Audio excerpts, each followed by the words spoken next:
Welcome home. You're back quite early today. Well, yeah, I bought sushi for all of us to eat. I was surprised just by getting a reply from my husband, who had been ignoring me for over a month.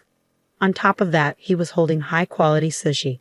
Something seemed suspicious. I became more suspicious and secretly swapped my sushi with my mother-in-law's. Oh my, it looks delicious. Let's dig in right away. Come on, eat up. To my surprise, even my mother-in-law started talking to me. There must be something going on. Convinced of this, I pretended to go to the kitchen to make tea, encouraging them to start eating first. Then, from behind the door, I watched their reactions. My mother-in-law, who ate the sushi, started shivering and coughing. Unbelievable words were uttered by them. My name is Susan, 29 years old.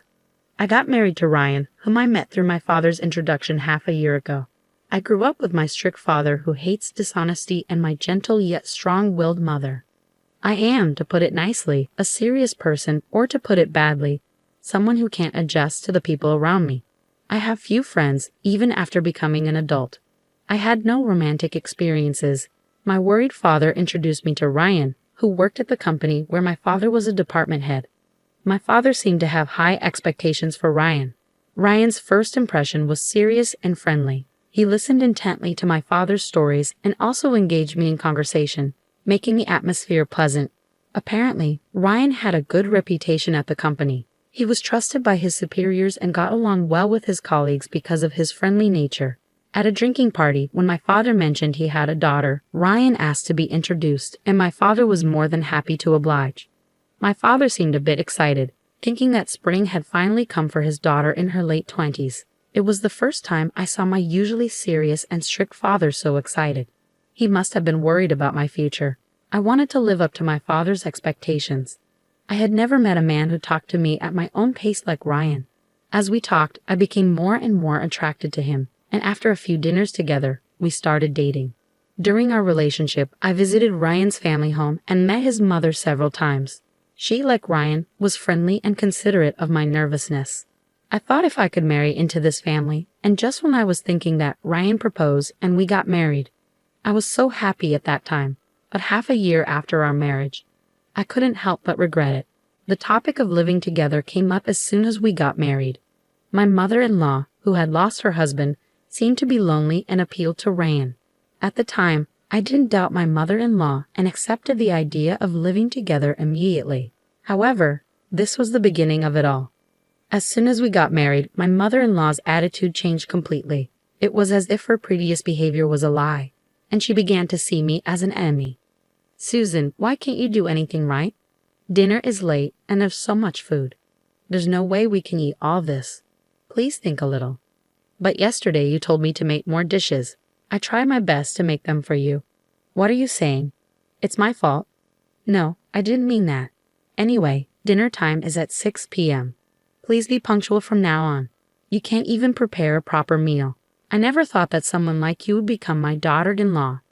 This kind of thing happened almost every day. My mother-in-law's demands changed constantly, and even if I tried to meet them, she complained about something else. It was the same this time. After finishing work and rushing home, I finished preparing dinner at 6 p.m. But my mother-in-law didn't show up at the table until nearly 7 p.m. She complained that the food was cold and that I wasn't considerate enough. Ryan usually came home late due to overtime and social gatherings. As a result, especially on weekday evenings, I had to endure more attacks from my mother-in-law in front of Ryan. My mother-in-law would act a little more restrained. However, that didn't mean she stopped scolding me. Sometimes Ryan would defend me when he saw her behavior, but that was only at first. Gradually, maybe he got tired of it, and one day, Ryan said this to me. Please try to adapt to my mom. I was speechless at his words. How much more do you want me to do? I held back the urge to yell out, I want to adapt to your mother too, but her demands keep changing. Even if I try to adapt, I can't just be flexible. You're an adult. You should be able to handle that much. Ryan coldly dismissed me with those words. The friendly and serious Ryan I knew when we first met was nowhere to be found. The situation was getting worse and worse. Ryan started to side with his mother blatantly. He agreed with her complaints and laughed at me. His mother, on the other hand, directed a triumphant smile at me because her son was on her side. My mother-in-law and Ryan treated me like a maid. On weekends, they would go out together, leaving me with the housework. Or they would go out to eat together, even though I had prepared dinner. There were also times when Ryan brought home takeout just for him and his mother. The only reason I didn't leave their house was that I didn't want to worry my parents. My parents were delighted when I started dating Ryan.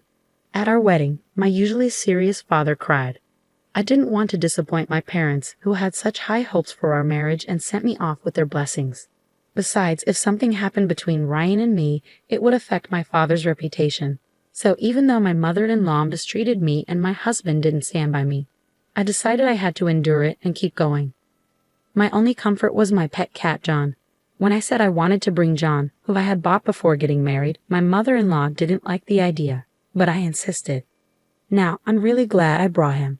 After getting married, John comforted me countless times. Somehow, I managed to get through each day, until one day, it started suddenly. My mother-in-law and husband started to ignore me.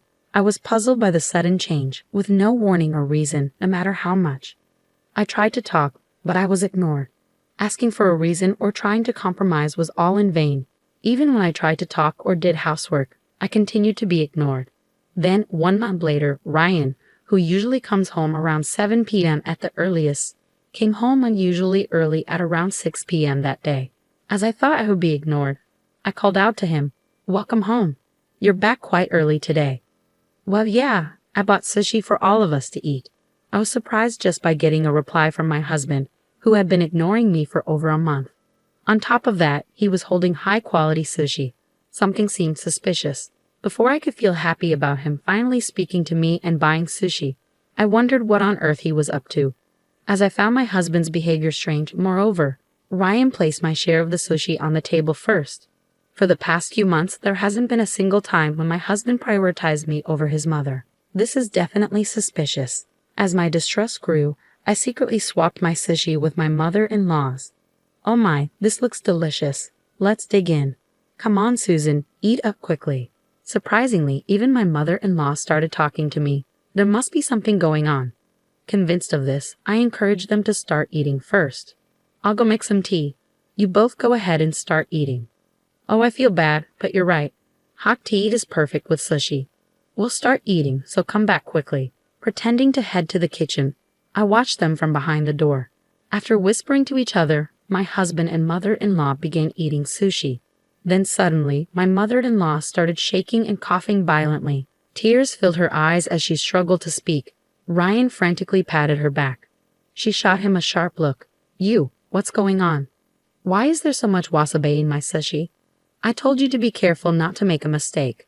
What is this? I put wasabi on Susan's sushi first. There's no way I made a mistake, but I can't eat this." I wanted to see Susan suffer from eating sushi with wasabi, but now the plan is ruined because of your mistake. What are we going to do? I couldn't stay silent after hearing their conversation. What on earth is going on here? A lot of wasabi. Did you try to make me suffer? Both of them had a we're-busted look on their faces. However, my mother-in-law quickly changed her expression and sneered. "That's right. We ignored you for a whole month, but you seemed just fine. So we thought we'd tease you a little." "That's terrible." "What's terrible?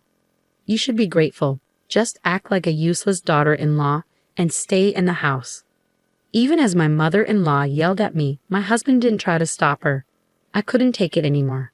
I finally let out the words I'd been holding back. "I'm going back to my parents' house." I gathered my essential belongings and put John into a pet carrier. As I walked to the door with my bags, Ryan finally tried to stop me. "Come on, you're joking, right? This is too much just for a little joke." His unapologetic words only strengthened my resolve. Without a word and without looking at Ryan's face, I left his parents' house. My mother welcomed me back home. At first, she looked surprised to see me return so suddenly, but she quickly let me in. "If you don't want to talk about it, you don't have to. But if you're okay with it, I'm here to listen." I told her everything that had happened since getting married. How my mother-in-law bullied me, how my husband gradually took her side, and how I was treated like a maid. I also told her about a month of being ignored and almost being forced to eat sushi with a huge amount of wasabi. I told her everything and I apologized for causing trouble after she had happily sent me off to get married. "I'm sorry, Mom, but I just couldn't take it anymore."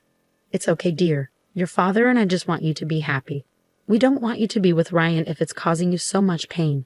You've been strong for so long." At my mother's words, the tears I had been holding back began to overflow.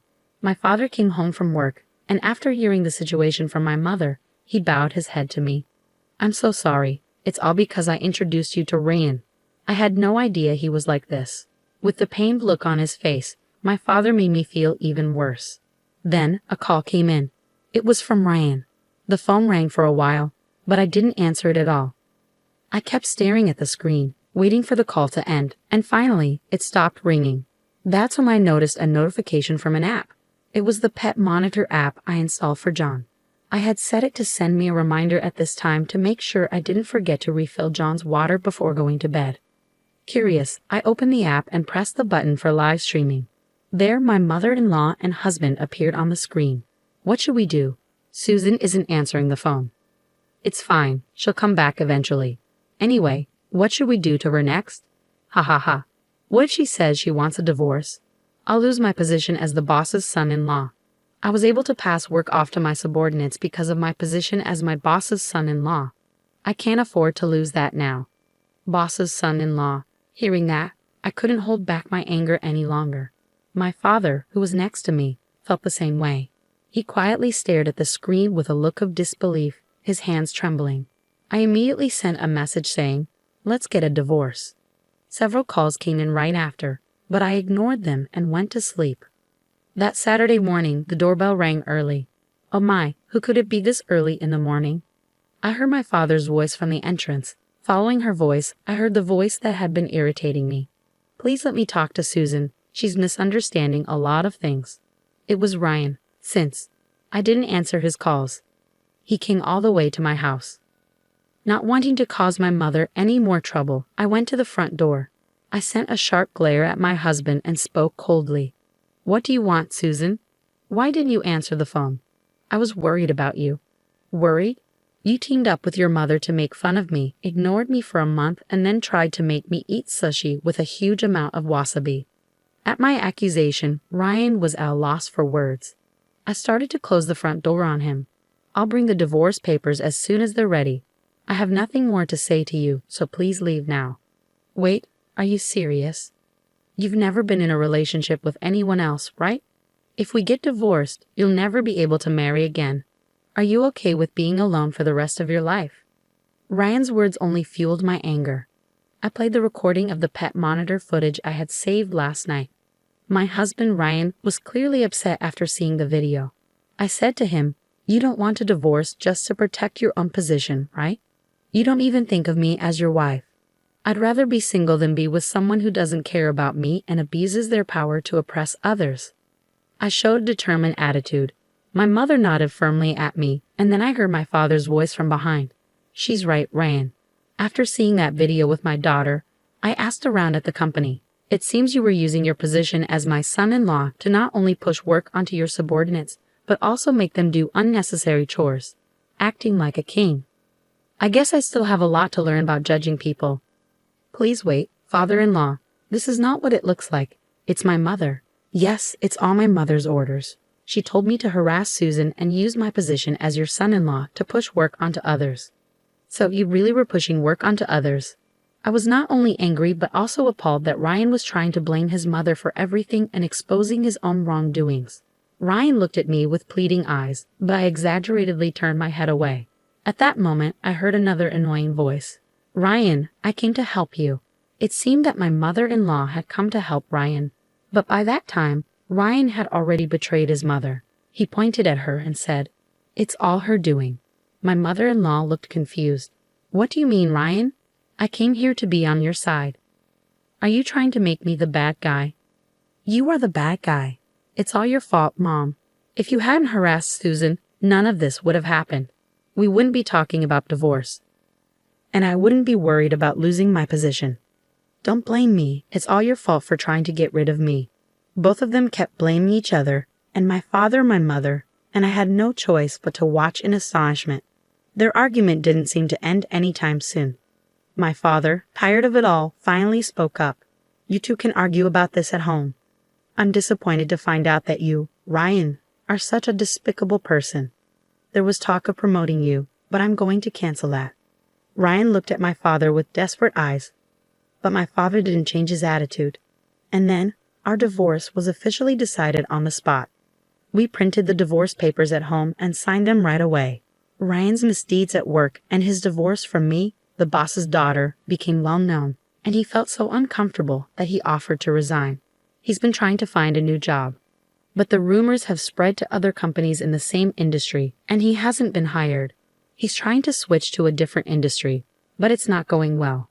After fighting with his mother over this incident, Ryan left his parents' home and started living alone. But he has no money and is living in a shabby apartment. He's doing day labor jobs to get by, barely making it through each day.